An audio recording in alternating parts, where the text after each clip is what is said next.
Welcome back, ladies and gentlemen, to the All in Crypto podcast. I am your host, All in Crypto, and today I am absolutely delighted to be joined by two of the team over at Moonbeam. We have Aaron, the head of operations, and we have Seiko, the head of ecosystem development. Welcome on board, guys. It's a pleasure to have you here. Yeah, Thanks. thanks. Happy to be Great here. to be here. Yeah, and I always like to kind of start with my guests with a little bit about themselves. So if both of you could perhaps give me a little bit of an introduction into yourselves and how you ended up at Moonbeam, that would be greatly appreciated. Sure. Yeah, no problem. So maybe I'll start, Seiko, if you don't mind. It's No, probably go going for to it. sound kind of similar, actually, but Yeah. the backgrounds. But basically, yeah, I've been in enterprise software development for the past 25 years. Most of that in Web 2. Previous to this, I was at a Web 2 company that did B2B cloud communications. It was a global company. We built that from 4 people up to over 700 people at its peak. Wow. Lots of different phases in that. It feels as though I worked at 3 or 4 different companies throughout that time. Had the pleasure of working with Seiko, which he'll update you on. But basically, in 2020, I made the jump over to Web3, got involved with Moonbeam and the Moonbeam Foundation, and yeah, been happily in Web3 land ever since. Brilliant. No regrets then. Absolutely not. Fantastic. Yeah, and I mean, my path's been similar to Aaron. Actually, Aaron and I've known each other for over 20 years, so I think Wow. we've both been, been friends, and then also, had, kind of fortunate to kind of, our friendship started first, and then, we had kind of, fortunate to be able to work together. Yeah, I mean, very similar. Like, I mean, my first part of my career, first 10 or 11 years, I was, essentially a back-end software developer, Java software developer. And then, when Aaron and I started working together, sort of made the transition to management, sort of led, was kind of involved in growing this company from 4 to 750. And, yeah, like, like Aaron, I've led like, large distributed engineering teams, kind of microservice architecture, made the transition to crypto, a little over 2 years ago. I was kind of very attracted by the concept of decentralized governance. And yeah, so it's been, beginning was a little bit drinking from the fire hose. And, now that, I think, we're kind of fully up and running. So, it's been very exciting, I would say. So, yeah. Yeah. Fantastic. And I'm sure we're going to get into kind of how Moonbeam fits in with that transition from Web 2 into Web 3. There's a lot of overlap there. I think sometimes people try and reinvent a wheel that doesn't need reinventing, but you could be kind of pimping the wheel out, I guess, a little bit in certain cases. Let's just talk about Moonbeam to start things off more broadly. So what is Moonbeam? I've often heard it called the kind of Swiss Army knife of layer ones. I think that's a great terminology. But there might be some people out there that perhaps aren't familiar with the project, with what Moonbeam is. Let's start there to kind of introduce the project. So it's entirely up to you guys who wants to take that question. Sure, I'll take this one, just to get us going. So, I mean, in short, Moonbeam's an EVM compatible layer 1 blockchain, but it's deployed as a parachain on the Polkadot network. Now, Moonbeam's mission is to support multi-chain innovation that inspires real-world change. And I'm sure we'll get into what, real-world stuff a little later. So the way we do this is we have the ease of the EVM development, but then it's been extended to include powerful features that we get from Substrate and the Polkadot SDK. So, for example, by being a parachain, we get a lot of benefits, that Polkadot provides, such as we have fully on-chain governance. We've implemented this OpenGov, very interesting sort of framework for constructing governance tracks and so forth. We can do forkless upgrades.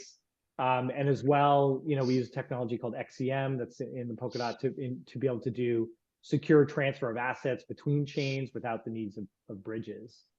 Moonbeam supports all the standard dev tooling that Ethereum developers would expect, so Hardhat, Truffle, Foundry, etc. And we have all the ecosystem like things that you would expect as well, so Etherscan, Chainlink, etc. We launched as the first parachain on Polkadot back in January of 2022, so we just had our 2-year anniversary, and that was very exciting. And then since then, it's grown to an ecosystem with over 300 applications. And we think it's established itself as a key platform for builders who are looking to build those next-gen cross-chain applications. Yeah. I was actually recapping. I think I interviewed Derek Yu over a year ago, nearly 2 years ago now, when he was sort of heading things at Moonbeam. And back then, it made a hell of a lot of sense, and I think it makes even more sense today. Certainly, when you look at other EVM chains out there, like for example, layer twos on Ethereum, I was unbelievably surprised to see just how well Moonbeam's finality is compared to other layer twos and EVM chains out there. It's unbelievably impressive. When you talk about layer two, some of them might have a real finality time of like 15 to 20 minutes. Whereas Moonbeam's finality is unbelievable. You know, it is the kind of Swiss Army knife. It kind of does everything using that analogy. Yeah, definitely. And I think, I mean, the finality versus block inclusion, people kind of get a little bit hung up on this, but yeah, I mean, 12-second finality. And I think the fact that we have all the major GMP protocols like, Axelar, Layer 0, Wormhole, et cetera, connected into Moonbeam, and then you couple that with the XCM on Polkadot, and it just really is sort of the, as you put it, Swiss Army knife. It's like a coordination layer for connecting if you want to build applications that span various chains and to be able to reach users in those ecosystems, or coordinate, even like if you have a distributed DeFi that's across like multiple chains, to be able to like manage and coordinate those instances all from Moonbeam. We have some people doing that kind of thing as well. So yeah, very, very, very, very impressive project. And why do you think that EVM is important? What do you think the kind of reasoning to go with EVM was and still is today, for people that might not be familiar with it? I mean, I'm going to date myself here, but I like to use the old VCR analogy, basically, which is basically and I'm sorry for people who don't know what that is, but those are like video cassettes from way back in the day. And there was a time when there were competing standards, and there was the VHS format, and then Sony had this thing called Beta, and so Beta was better. Like I forget why, but it was deemed, people would say, oh well, but Beta's better.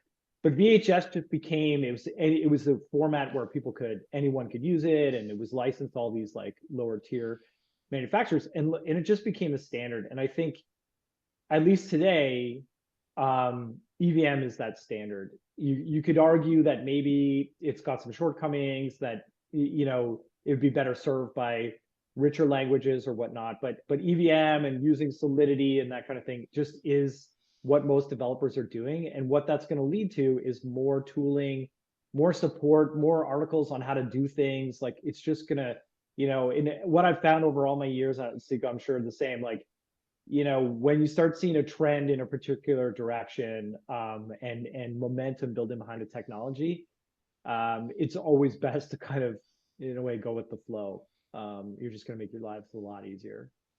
Right. Yeah, no, I absolutely agree. And if you think about like what's going to provide value to these blockchains, it's the users. The users are only really going to come from what's being built on them, things that they can use. Just like with the internet, the internet really started to take off when developers got on board and started building. And when it comes to blockchain, EVM really is the language. There are other languages out there or machines out there, but EVM is kind of at the forefront. So I'm totally on board with the kind of EVM narrative. So since I did my interview with Derek, a lot has happened. You mentioned some things that were sort of showcased in the 2-year anniversary of Moonbeam. Very impressive that Moonbeam was the first parachain as well. It's kind of got a legacy with Polkadot and really extending on what it can do. Are there any kind of standout achievements in the past year that you want to kind of highlight and share with people? A big one for me was actually Uniswap going on Moonbeam. That was a big one. I took part in the early kind of airdrops of Uniswap and all that kind of stuff. So the largest DEX out there now on Moonbeam. I'm sure there's many other great achievements to kind of share over the past year or so.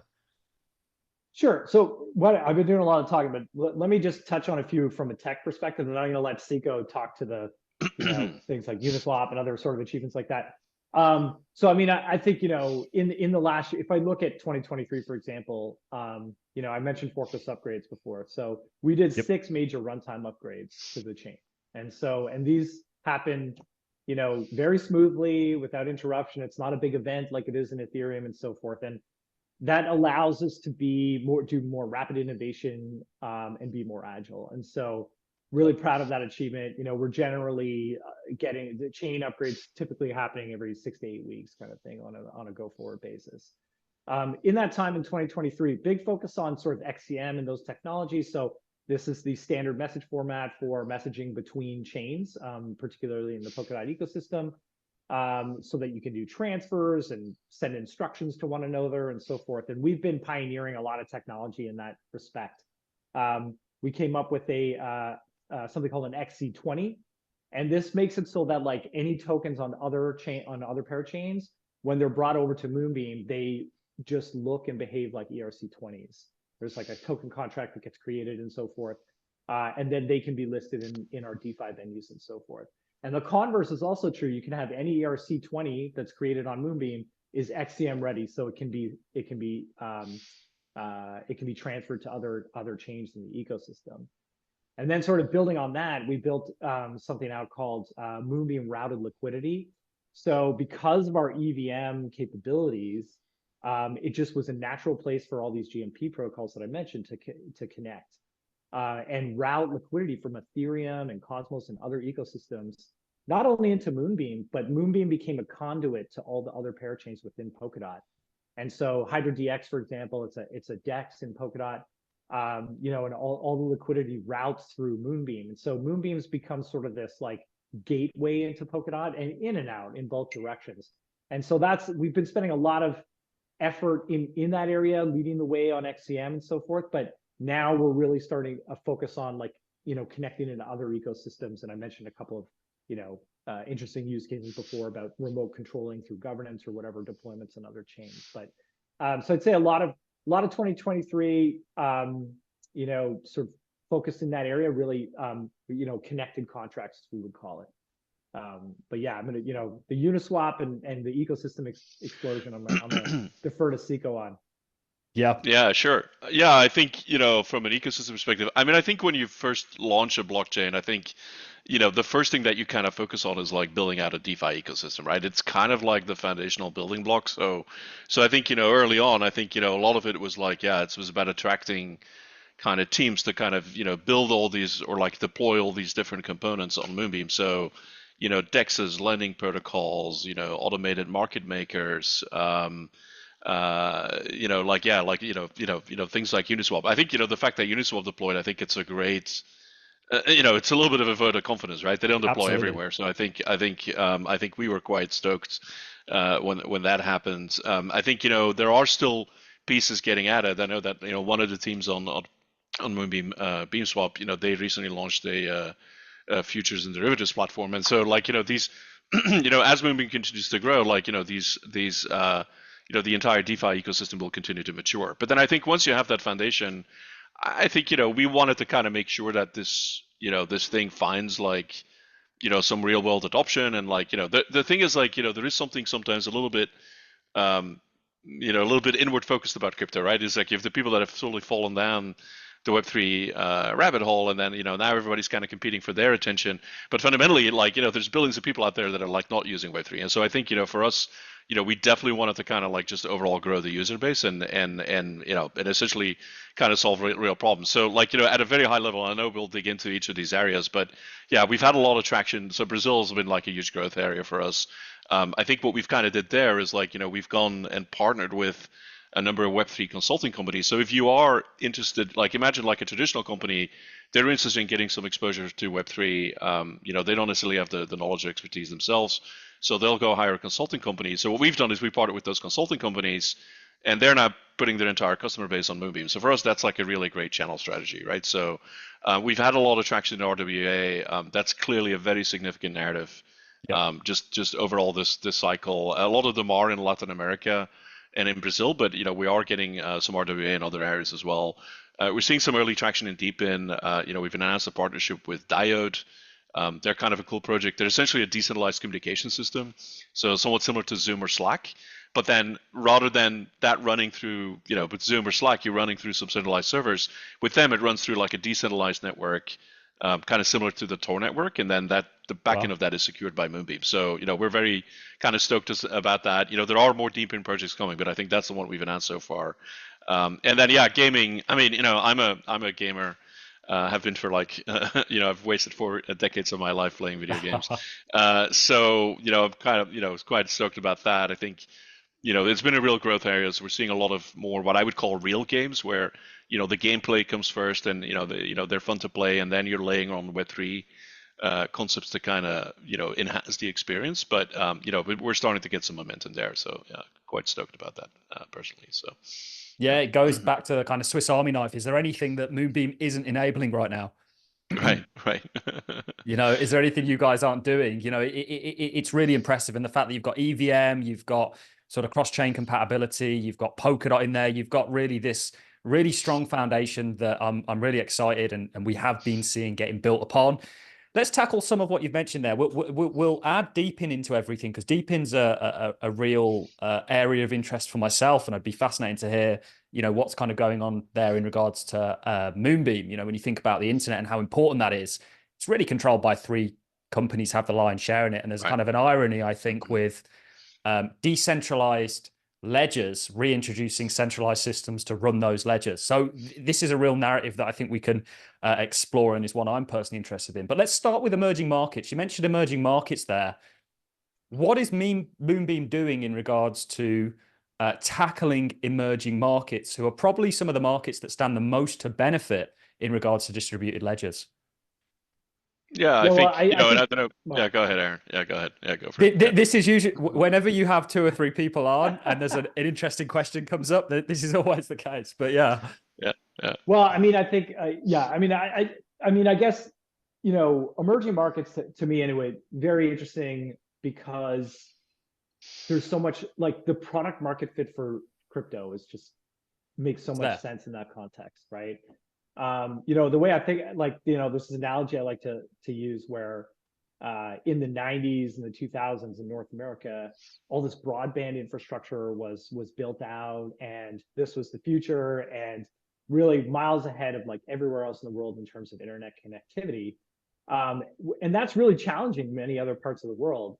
But little known to us that like mobile was really the real next frontier, and in many other places in the world, they couldn't afford to build out these networks, the broadband ones, and they just leapfrogged straight to mobile. They just bypassed the problem. They just went straight to the next generation.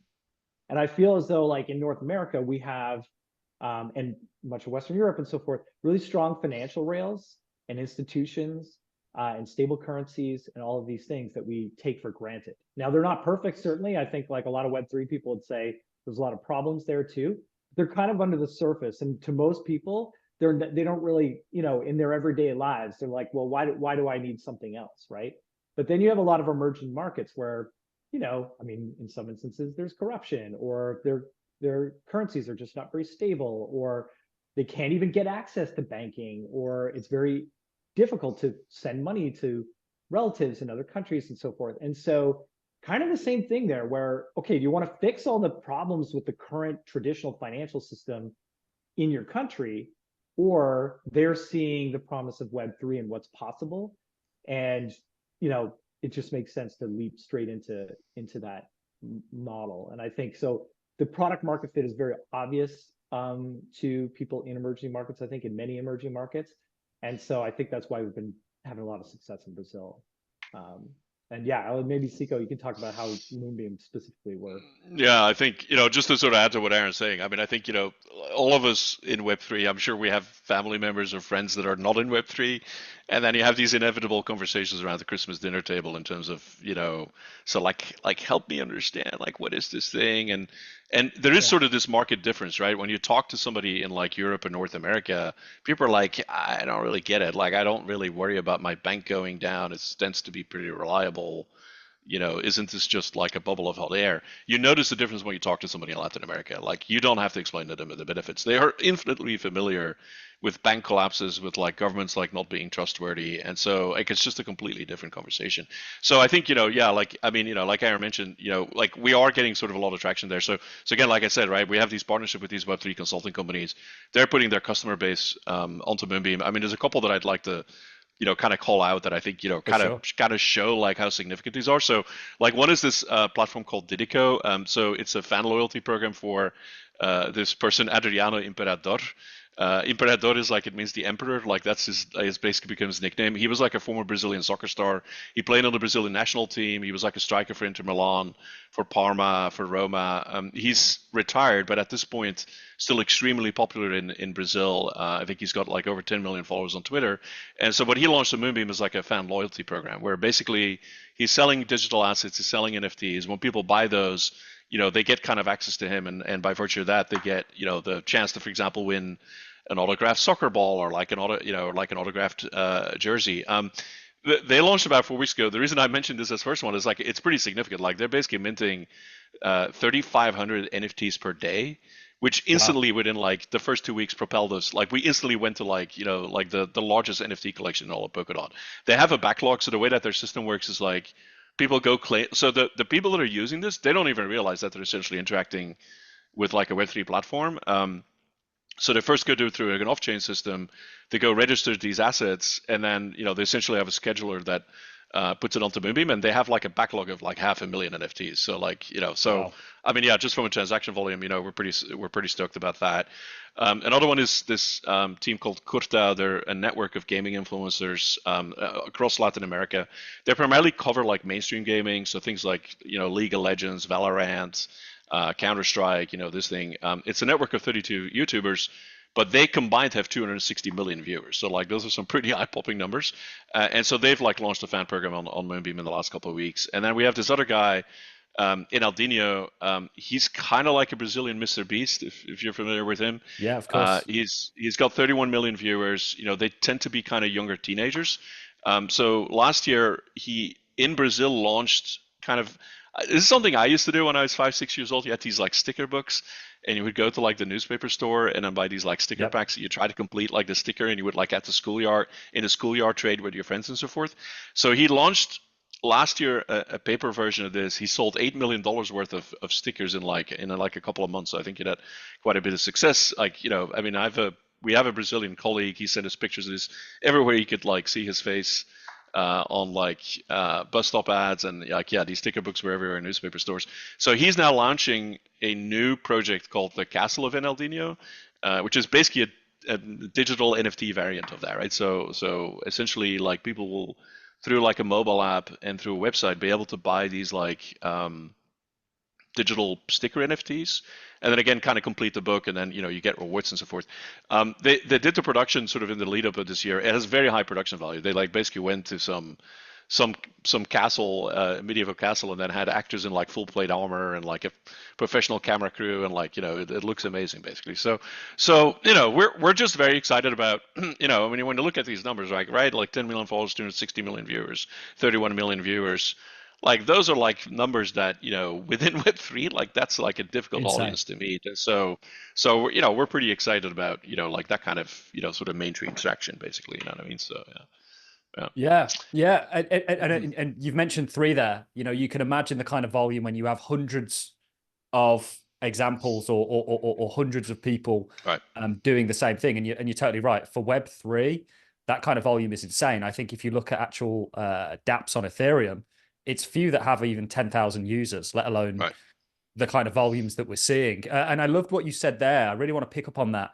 The fact that a lot of these people don't even realize that they're using Moonbeam. I think that is a huge key to actually getting Web3 adopted. Nobody really, I say nobody, that's a very blanket statement, but people often don't want the hassle of having to learn something new or to kind of go down a different route. They want something easy to use, kind of a plug and play model, which I think Moonbeam is pioneering actually in many different areas. Gaming, we're going to get onto, this, for example. Talking about kind of emerging markets, have you seen any kind of commercial or kind of more institutional adoption of Moonbeam in the emerging markets?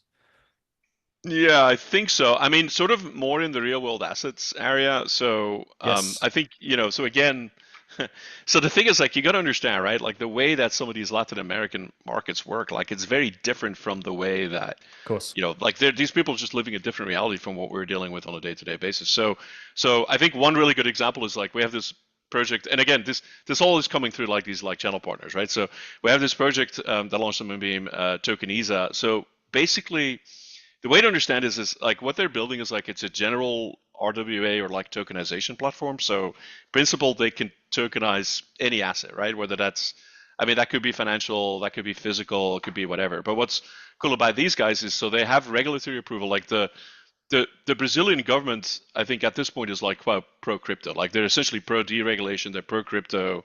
So a lot of things are becoming possible that I think in Brazil and in other parts of Latin America that are difficult to achieve in other parts of the world. So they are like basically they're regulated by the CMV, which is essentially the Brazilian version of the SEC. They've basically built, what I would kind of call the most advanced tokenization process in Brazil. So users, again, like rather than connecting MetaMask or any of this stuff, people are just presenting with a web interface. They buy credit with a credit card, which is actually not that widely adopted in Brazil, but they can also buy it with Pix, which is like their kind of main payment model. So like essentially you have a card, it's essentially like a direct debit card.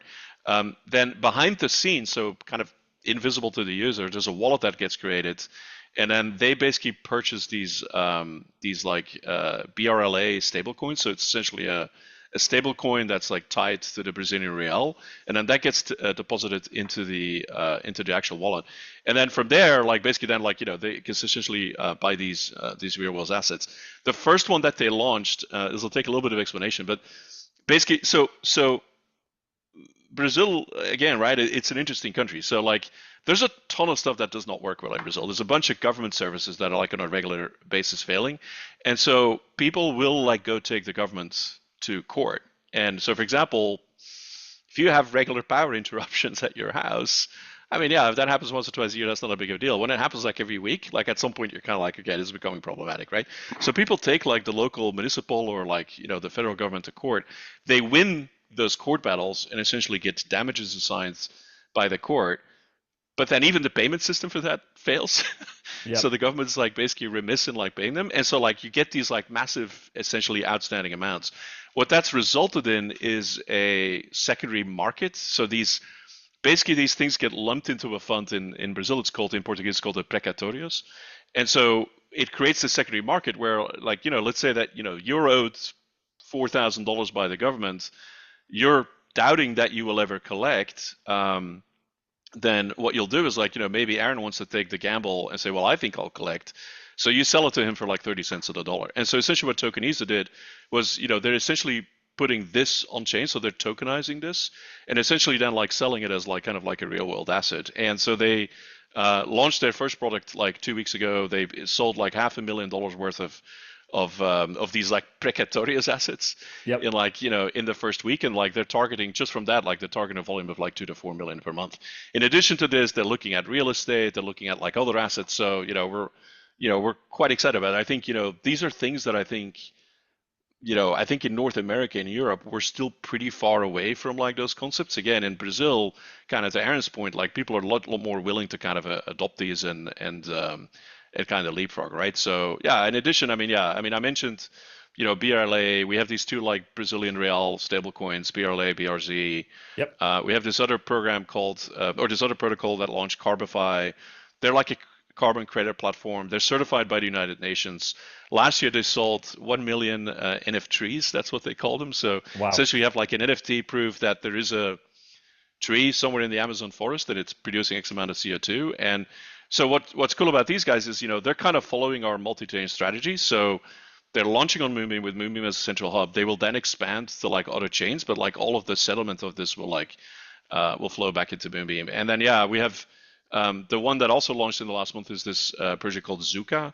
So they're a restaurant loyalty program. So essentially what they're building is like a loyalty network where restaurants can join this network. And then anybody in the network, if you go to one of the participating restaurants, you buy a meal, you pay for your food, you will then regain a portion, I believe it's 15% of your bill in like their underlying stable coin, and then you can use that as like payment towards your next bill. And so they just launched, they've basically like, they're in the pilot phase, so they've kind of launched like a couple of restaurants, and they've got a couple of customers, but like, it takes a while to build a network like that. But yeah, I think, we're kind of excited about, this. Like, yeah, like you're seeing a lot more kind of like just direct injection into real life of crypto. And like in a lot of cases, again, to your point, like users not necessarily aware of the fact that it's sort of getting backed by Moonbeam or by a blockchain, basically. So, yeah. Yeah. And all these partnerships, are they all taking place actually on Moonbeam? Yeah, yeah, that's right. Wow, Yeah, so all of these are fantastic. getting like, yeah, they're settling on Moonbeam. Like, the NFTs are getting minted on Moonbeam, or the assets or the TVLs flowing through Moonbeam. So yeah, so we're quite excited about that. So Yeah, you can yeah. see that real crossover into the real world. Like you had said, to your point, people are often very inwards looking when it comes to crypto. Let's Yeah, build kind of DeFi, which I think you need, but they kind of forget that we're like a small tribe, we're very kind of right. niche and a little bit weird, and I've got our whatever it may be. But there's a whole world out there that you guys are kind of tackling and going after. Let's talk about real world assets. We've mentioned the kind of application a little bit in regards to real world assets and some of those partnerships. Let's maybe start at a very kind of primal level with real world assets. Kind of explain what real world assets are and how that is actually done on Moonbeam. I think that's quite important. Yeah, I don't know, Aaron, do you want to try and tackle this one? Sure. Yeah. I mean, real world assets, I mean, in a way, it's kind of very broad, is right. It's Yep. anything, in the real world. I mean, it could be real estate. It could be, I mean, even I guess stable coins are the core of real Yeah. world. I mean, people refer to those as a type of real world asset, tokenized investments. So this is just sort of the tokenization of everything. And I think, in a way, similar to like NFTs are typically pretty tied into RWA. And a lot of people, when they think of NFTs, think only about collectibles and that sort, or art, you know what I mean? Whereas really an NFT is just like a data construct, and it's really much broader. So, RWAs can really be anything. And I think, back to sort of the Brazilian thing, there are some projects that are coming our way that we can't yet talk about, but they're doing some pretty Understandable. Yeah. interesting. They're starting to do some pretty interesting thing with tokenized financial assets that are going to allow, say, Brazilian people to, make, investments that sort of, give them a little more something hedging against sort of, say, some of the, Brazilian economy and so forth. So be pretty excited about that kind of thing. But I think, back to what I was saying, real world assets can really be anything.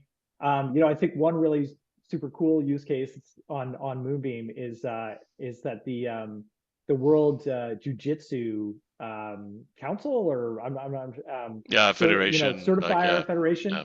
So these guys, and this is I think led by the Gracie family, and they're now going to be certifying on chain, when you achieve black belt or various sort of ranks in different in jiu-jitsu. And so we announced that partnership in December, in combination with one of our partners down there, Weblock, to launch a global registration platform for all Brazilian jiu-jitsu practitioners and masters. Wow. Because just like anything else, like there's challenges here, right? Like you have, like, how do you know if somebody says, yeah, I'm certified black belt? How do you know, right? So it's really cool. Now they have these certificates, and there's like a QR code, and you can scan it, and then it goes on the block explorer, like where you can see like the NFT on chain. Previously they've been using like hand signed letters, paper certificates, and this kind of thing. And jiu-jitsu is a really global thing. Like there's a lot of people around the world. And so, it makes perfect sense. It makes perfect sense to track this kind of thing, similar to other, I mean, it could be like, academic achievements or, identity, right? Or, where a lot of the zero knowledge stuff starts coming into place as well. So, yeah, I mean, that I just, that's, I don't know if that's like a world changing thing, but I just love this, the coolest use case, and it's happening on Moonbeam. So couldn't be more excited about that. Yeah, I think so. I think what I love so far is just how many applications we've highlighted of a distributed ledger. I find this just simply amazing how, like, for myself, I've just stumbled upon this space. I'm sure you two had a lot more insight into this space than I did stumbling into it. But it's amazing to me just how blockchain, distributed ledger, crypto finds itself at the convergence or the kind of crossroads of so many different industries. Finance. I mean, we talk about basic infrastructure that you don't have in a large part of the world is identity. All these problems are getting solved, and Moonbeam's kind of, again, Swiss Army knifing its way into all the little nooks and crannies of society in kind of emerging markets and everything in between. But so how is the actual when we talk about real world assets, I take it that's done on Moonbeam in the form of NFTs. What's the kind of technical side of that? Well, I think it can be. I think there's a variety of ways that the protocols implement it. I mean, I'm not super, but generally speaking, they're employing smart contracts and so forth. Yep. And I think where Moonbeam can really help is the cross-chain aspects. And we've some of the things we've done. For example, I've mentioned MRL earlier. So like we've developed precompiles which make it easier for developers to be able to use these GMP protocols through a precompile, and other sort of extensions of the EVM that make it easier for them to develop these things and create more cross-chain architecture for their dApps. But generally speaking, I mean, at the end of the day, they're implementing these things using different token standards with smart contracts deployed in the EVM. Yeah, and I think usually, I think usually the way this is, the standard way I think usually this is done is like, so for example, like, in the example that Aaron cited where, you're tokenizing kind of a financial asset, what you're doing is like you're depositing, for example, like a stablecoin into a smart contract. At some point, because it is a real world asset, the value has to go off chain, but then like what you're getting is like an NFT, which essentially is kind of like usually would have like, it's essentially you can verify that it was minted by that smart contract. The amount that you've deposited is in there and it's redeemable, right? So at a later point, so for example, if I have like a tokenized investment fund and the investment fund might be fully off chain because like that's a TradFi thing, but then like what is on chain is essentially you're depositing funds into a smart contract. Those are then getting taken by a money manager and like put into this fund. And what you're getting back is like an NFT, which is essentially an IOU. At some point, like later, like, that becomes redeemable. And obviously you could also trade it. So if I'm like, well, I don't want to collect it, I could sell it to Aaron or I could sell it to you. And then you could like redeem it. And then, yeah, like, and then, basically the funds kind of flow back the other way, basically. So I think that's typically the way that it's done is where you have an NFT, as a data structure, representing, the case of the carbon neutral platform, it's representing a physical tree, or in the case of a physical house where you tokenize it, you may have a portion of like a lien on the actual physical asset, right? So, but yeah, like I think that's typically the way that it's implemented. Yeah, and invariably they do. I mean, the part that I skipped is invariably there's some party who's taking on the responsibility of, safeguarding or holding an escrow or whatever the real world asset is. And so there is some degree of like trust there. It's typically, somebody reputable or whatever. And this is where, things like, verifiable claims and zero knowledge comes into play because, you'll need somebody to vouch for, like, let's say it's like coffee beans or something, right? That these lots of coffee beans are of highest quality and, we can track them and so forth. Somebody's got to sort of take on that responsibility. I heard of a really cool use case. It's, I don't think it's on Moonbeam, but still it was like, it's people who hold high-end scotch. And so they're like, okay, well, there's somebody who runs a vault and they're like, well, we'll store your scotch like in a very safe place and temperature controlled and everything like this. And then they issue you an NFT. And if you ever want your scotch bottle back, well, they burn the NFT. But in the meantime, you're free to trade with other people who are in the vault and they don't actually have to leave the vault. And the people running the vault attest to the quality of it. They're like, yeah, we inspected the bottle. It hasn't been opened. It's the real McCoy. You know what I mean? Because you have to have that some sort of expert attesting to it, and usually those attestations manifest themselves with some sort of like thing on chain as well. So that's invariably part of those, and I think a lot of those things are being figured out. I think ZK is going to be a big part of that going forward, in conjunction with some of these other tokenizations and smart contracts and so forth. It's amazing all the markets that we're seeing opening up, isn't it? I mean, Scotch, perfect example. There's so many. I mean, where does this stop? I think Larry Fink, I guess, the BlackRock CEO, kind of kicked off this whole, he believes the future of markets is tokenization. Kind of the future of everything is almost tokenization. When I think about my passport, for example, I must lose that about 3 or 4 times a year. And usually it's under the car seat or, and by the time I find it, it's too late because I've already sent off for a new one and that one's now worthless. Why do I have that? Why do I have a piece of paper at this point? Why not, an NFT or something like that? Yeah. And I do think Moonbeam's really gaining some real traction. Certainly, you mentioned Brazil. Are there any kind of other perhaps emerging markets or areas you guys are particularly interested geographically, or? Yeah, we're looking at sort of like Southeast Asia for like gaming. I think it's early there yet. The thing is like, when you're doing business development, I think, the thing is like, what the community sees is usually like the result of like several months of like Yep, kind of work going into that, right? So it's first like, you're going into a market, you're trying to kind of understand what are the major themes there. You're obviously trying to, it helps a lot if you have local people. Like, there are these like cultural barriers. Is like one of the reasons why we got so much traction in Brazil is because we have some Brazilian team members. They speak the local language. It makes just negotiations like a lot easier. A lot of this is done through face to face. So we are looking at sort of Southeast Asia. A lot of what's happening there is like there is like a major narrative around gaming.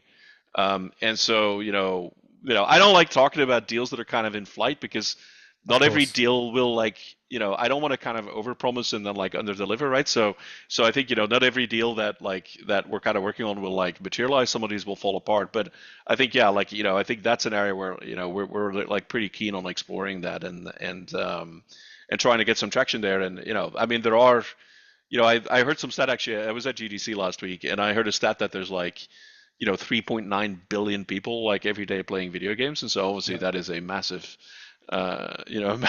massive group of people that you can go after. And if you can start picking away at that and like putting some aspects of that on chain, I think that also will like sort of further increase adoption, right? So yeah. Yeah, that's going to segue us beautifully into gaming, another kind of industry that distributed ledgers are tackling. Let's talk about how you guys are getting on. So I still think we're really yet to see a breakthrough game. I think there's games that have come kind of close, but the markets have maybe had a bit of a sway on the whole thing, whatever it may be, or they've kind of fallen beneath themselves. Let's talk about how Moonbeam is kind of tackling gaming as a whole. What kind of traction you're seeing and how you're going about doing all that. Yeah, so I mean, I'll talk about the breakthrough game point is interesting, but I'll talk maybe just generally about our approach. So yeah, so we started making a push into gaming over last summer. I mean, we did quite a bit of research trying to understand kind of just generally where crypto was headed and like what the upcoming narratives were, so forth. We heard everywhere that like gaming was like was like gaining a lot of momentum. I think the overall narrative is there like that earlier on. I think the first sort of Web3 forays, kind of like games like Axis Infinity, right, where you have a play to earn model. The problem with that model is like it only works in certain regions and like when token prices are like super elevated, right? So Axis Infinity specifically, there was this moment in time where people in the Philippines in Malaysia basically realized that they could earn more money playing this game that they could do doing their real job, and so it got a lot of popularity. But the thing is, like when you look at what the actual gameplay is from a gamer perspective, and I'm a gamer, like I mean, yeah, you would have to pay me to play it. Like it's not Yeah. particularly engaging. And one interesting thing that I heard was that is that the people that were playing these games, the money that they were making of it, mostly they were then turning around and spending it on like sort of more traditional games, which kind of I think is like a very clear indicator of where their heart is. So when we started looking at this last year, we were trying to understand, okay, like are we going to see sort of a resurgence of play to earn? And our read on a little bit is that yes, that may come back, but it will come back sort of at the hype of the bull market and then like die away again, right? And what we were starting to hear was that there was a lot more like what I would call like serious or like real gaming studios that were looking at Web3. And so those studios come from a very different DNA, right? They're primarily the game studios first. They're really kind of building like a gamer product. Their focus is on the gaming mechanics and engagement and like essentially like user retention and so forth. And then they're looking at Web3 sort of for two different reasons. One is well, yes, like to basically enhance the gamer experience and provide them with options that they can't get in traditional gaming. But I think the other one is just realistically like game development is a very expensive business. Like it's this rather unique business model where you have an enormous capital expenditure up front. You're literally building a game for anywhere from 2 to 7 years. It costs mountains of money, and then you only see an ROI when the game's launched, and to some extent you don't know if the game's going to be successful or not, so there's like a fair amount of financial risk. So when you talk to a lot of studios, like they're looking at things like yes, like tradable NFTs and so forth as like essentially an additional source of revenue, right? So we went out, we talked to a lot of game studios, we talked to like gaming infrastructure companies, we talked to VCs that were investing in games to try and kind of understand how they looked at it. Basically, the takeaway that we got from this is that real gaming studios are coming. It's not the top tier. I mean, if you're Activision or Microsoft or Ubisoft or Blizzard, you don't really have much of a reason to look at Web3 because they essentially have a captive market. They can do all of this in like sort of a traditional gaming sense, and also they're very risk averse. I would say at this point they're kind of like the Hollywood studios, right? Like they essentially have this model, and they're like, why deviate, right? Like just as Hollywood's now cranking out a new Marvel movie every 2 to 3 months. These gaming studios are like, let's just pump out another Call of Duty. We know that works basically. But the next step down is the game studios like right below that, like the indie studios are the ones that are kind of AA trying to get to AAA status. Like those are way more willing to experiment. They're way more willing to experiment with both like the revenue model. They're more willing to experiment with the gaming model. And yeah, so I think most chains are. I think the primary narrative that everybody's chasing now is like this sort of true ownership of assets. So the idea that whether the studio wants it or not, you could trade the assets and kind of create a market for that. I think it remains somewhat to be seen whether that's going to resonate with gamers. I mean, I think there is within like mainstream gaming like a pretty strong stigma attached to like what people call play to win. Or pay to win, and so I think you got to be careful with kind of how you attack this. So a lot of people are then like looking at cosmetics, but not everybody is interested in cosmetics. I think there are some other things that I think are somewhat unexplored. Some studios are looking at this. It's like competition over assets with value. So imagine that rather than just trading it, like imagine that think something like Magic the Gathering, where you have a collectible card trading game. You have a deck of 40 cards, I have a deck of 40 cards. Before the match, I pull a random card out of your deck, you pull one out of mine. They're now up for grabs. We play a duel and the winner takes both. You could see how you could totally implement that with NFTs. Absolutely. And that would be something that I think would appeal to a lot of gamers. It makes the match more exciting, makes it more compelling. Obviously, you're getting something of value out of this. I think the other one that I'm very excited about, but I think, it's I've yet to see it kind of play out is governance over the gaming itself, right? So imagine that. So if you look at any multiplayer game at all, like you go to the forums and the number one complaint you hear is the game's not balanced, the developer's not listening, the community knows better. Well, that has decentralization written all over it, right? So imagine that you had some system where the community could have a say over core aspects of the gameplay. So for example, if it's a shooter, the amount of bullets in the clip, the fire rate, the recoil of the gun. And so could sort of control that, right? If the studio exposed those as on-chain variables, and then the community could vote on those and could have direct control, and then at the same time you would have some sort of tokenomics aspect to ensure that the community is aligned and that they are kind of making the changes with the intent of increasing the appeal and growing the community base. To me, that gets right at the value proposition of Web3. It's community engagement and then tokenomics in order to align the community. So I think that's a pretty compelling use case.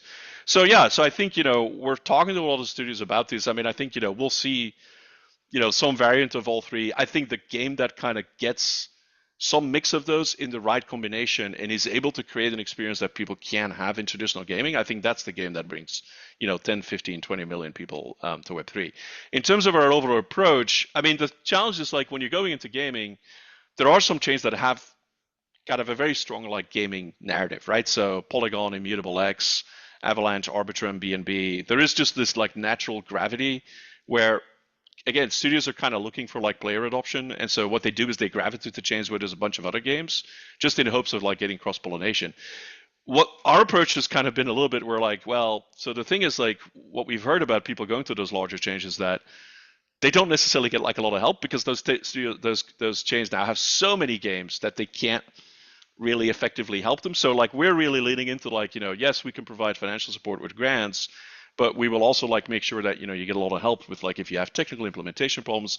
And bear in mind, a lot of these studios, they're new to Web3 as well, so they don't necessarily understand okay, what's a smart contract, how do I integrate it, like what's the best oracle to use for some of this stuff.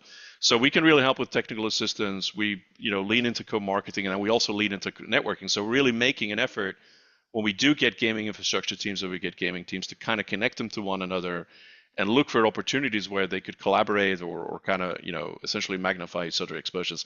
That's worked very well. Like teams respond very favorably to that. Just to give you a little bit of an idea. So 3 weeks ago, we were at ETH Denver. We're there for a couple of days. You have a lot of people. We had a booth, so a lot of people coming up. I'd say over 50% of the people that were showing up were like in some way gaming related, and they were like, "Yeah, we're hearing that Moonbeams do a lot of stuff with gaming, and like we're interested in your approach." So, to me, that's sort of telling that the investment that we've made over the last 8 months or so is starting to pay off, and that people are saying, okay, like yeah, Moonbeam is like a place for gaming and so forth. I mean, in terms of sort of traction, I mean, the flagship which we've been making a lot of noise about is this game Stars Arena by a studio called Animo. It's basically a third-person shooter.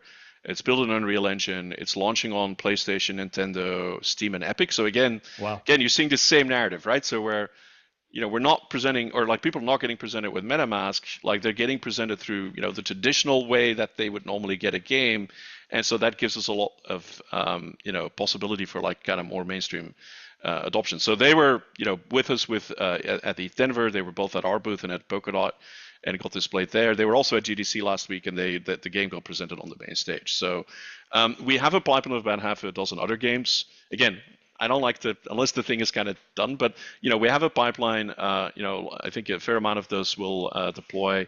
We're also attracting a lot of infrastructure teams, so that's things like a game launcher. So think like a Steam version, but then for Web3, various gaming SDKs. We're talking to teams about building tournament systems so that we can again kind of create more activity, attracting NFT marketplaces. So I think it's starting to. It's a little bit tricky to kind of get the ball rolling, but I think we're now kind of over that hump, and like now we're getting a fair amount of like organic inbounds, which I think is pretty exciting, basically. So yeah, so we're quite happy with the momentum we're seeing there. So yeah, there's multiple ways to attack gaming, and it sounds like you guys are doing it all. Trying to along with everything. It's I think gaming is going to be huge, like you say, 3 something billion users. I mean, what a market to be going after. And I think the hard part, like you say, is actually getting people to kind of, or holding people's hands to get to that point, because people are often quite resistant, or they don't need to. For example, some people have kind of got a monopoly on what's going on, and they don't need to innovate. It comes from the people beneath them that are trying to kind of climb the ladder. We've covered quite a lot in regards to different areas, kind of giving this full package that Moonbeam delivers. One question that I'm absolutely dying to ask you both and get your take on is, what do you envision, or what role do you envision Moonbeam playing in tomorrow's world? In the future, let's say 10 years down the line, maybe even more. 10 years, it doesn't seem like a long time. In this kind of world, things move a lot faster, but maybe 10 years is enough. What role do you see Moonbeam playing? What do you see as the future vision for Moonbeam? Yeah, Aaron, you want to take that one? Sure. Broad I'll question. take this, and I guess this is going to be like my personal opinion or whatever. But I mean, at the end of the day, Moonbeam, I think in its current form, and I think this will remain the case, is infrastructure. And so our we have the community, but really our customers are like builders, people who are building things, and more and more, as I mentioned earlier, we're seeing a lot of these cross-chain use cases. So even in gaming and RWAs and all these things, this is coming up, and Moonbeam as sort of a coordination layer, and providing connectivity into other ecosystems in a variety of use cases. And I think if we're successful, then I think 10, 15 years down the road, Moonbeam will have cemented itself as a key piece of infrastructure that underpins broadly, applications that have moved more towards Web3, where the value, instead of being accrued centrally to a oligopoly of players, instead accrues to the edges, to the builders, to the users of the networks and so forth. And really, I think Moonbeam, though people won't know that Moonbeam is underpinning all this stuff, and part of a key part of that infrastructure. Well-designed applications, when you're using TikTok, like you probably are not aware of what actual databases and other, frameworks and so forth that they're using under the hood, right? I mean, you're just interested in the experience. And, I think as we rebuild for Web3, where there's true ownership, it'll be the same. That's still a ways out, but yeah, that's kind of what I see for Moonbeam, is continuing on this path of providing the glue, coordination, for building truly cross-chain applications, because we won't be able to scale to like Web2 scale without leveraging multiple chains, and some that are more purpose-built than others. And so I think we'll be doing a lot of work with app chains in the future, and we're working quite closely with a project called Tansy, which is also deploying to Polkadot, where we think that we can provide a lot of the underlying Swiss Army features that you might need, so that everyone doesn't have to rebuild it themselves. So. Yeah, Zico, yeah, I don't know. Zico. Maybe Yeah, you have a totally maybe you've No, got I different. think I agree with Aaron. I think, I think, what Aaron's saying about, you don't necessarily think of like, I mean, if you're watching something on Netflix, do you think about the fact that the UI is like served from like an AWS server? You don't, right? So I think, I think that is kind of the, my hope is that, in 10 years, well, actually, right, yeah, I mean, my hope is that in 10 years we see sort of like broad adoption, with people on a daily basis, interfacing with a blockchain, and ideally that's Moonbeam, but without necessarily thinking about it or being aware of the fact that that's what they're doing, right? And again, like I think, yeah, to me, like the whole, the thing that Aaron sort of talked about value accreting to like the community holders and to the builders, I think that's what it's all about. Is we do have generally this problem with a couple of like large companies like just dominating everything, and then as a result being able to dictate product direction, be able to dictate pricing. OpenAI is an interesting one, right? Like if you know the whole thing that went down with Sam Altman and Yep. and his team, this one memorable weekend where it looked like they were headed to Microsoft, and in the end they were safe. It was interesting when that happened, because the first thought that I had is when I heard that news on that weekend, again, right? Like, BD, we talk to a lot of teams. We get a lot of teams that are applying for grants or talking to us about deploying for Moonbeam. And like, so, one narrative that we heard a lot was like, people were like, oh yeah, we're like adding AI features. And I would be like, how are you doing that? They're like, we're depending upon the OpenAI Yep. API. And so the first thought I had is like, when I heard this whole story about Sam Altman and his team potentially going to Microsoft, I was like, oh boy, if that actually goes through, OpenAI probably dies shortly after, and suddenly you have all these like business models collapsing, right? So I think that is a really, really good example of how you really don't want one or a couple of players just being able to capture an entire market, because like it can screw things up for like a variety of different people. And so yeah, I think I think we believe in sort of the benefits in the future of decentralization, and I think yeah, my hope is that we see a lot more decentralized applications, and that those make their way into like people's everyday lives, basically. So yeah. Yeah, fascinating. I'm really excited to watch it all kind of unfold and see how this all plays out. And there's going to be winners and losers. And I think Moonbeam is going to do very well in this kind of, is it a race? I don't really know. I guess it is in some regards a race. If people want to find out more about Moonbeam, more about perhaps what's going on in the ecosystem, where would you send them? We're going to leave links in the description to obviously the website, Twitter, all of that stuff. But is there any way you guys can think of that you would send people that are interested in Moonbeam and want to learn a little bit more? Yeah, I mean, I think that the website is the best place to start, moonbeam.network. There are links to all of our various channels, socials, Discord, Telegram, etc. On Twitter, at Moonbeam Network. You can follow them there. But those are really the best sources, because again, Moonbeam Network, from there you can get launched started with our DApp, or you'll find the developer documentation, and like I said, all the various social channels and communication channels that we have. Yeah, brilliant. Honestly, it's been an absolute pleasure. This has been a learning experience for me, somebody that's personally interested in Moonbeam and kind of what's going on. We've showcased really the Swiss Army knife of blockchains, I guess. So the last thing for me to do is thank you both, Aaron and Zico, for coming on. It's been a real pleasure, and I really look forward to doing this again sometime soon. Yeah, thank you so much. It was my pleasure. I'm happy. It was a great conversation. Thank you. Yeah, no, thank you as well. No, it was great. I mean, and yeah, I think you did a great job interviewing us, so thank you for that. Thank you very much. Thank you.